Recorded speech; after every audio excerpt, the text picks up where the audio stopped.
মারো মারো, আরে উড়িয়ে দেবে, উড়িয়ে দেওয়া কি, হ্যাঁ বেশ। আরে বসাও বসাও জায়গা আছে। পারে।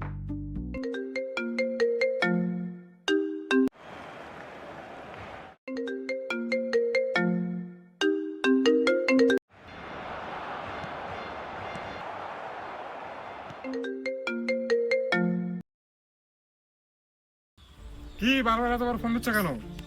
বললাম না আমি ভাত খাবো না। সমস্যা কি তোমার? বারবার এত ডিস্টার্ব করতেছো কেন? রাখো।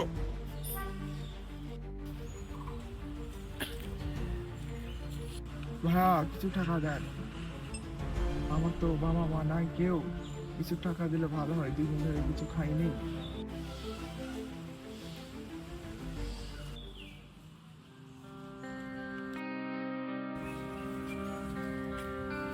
হ্যালো মা, আমার ভুল হয়ে গেছে মা, আমাকে ক্ষমা করে দাও। তুমি ভাত বাড়ো, আমি আসতেছি।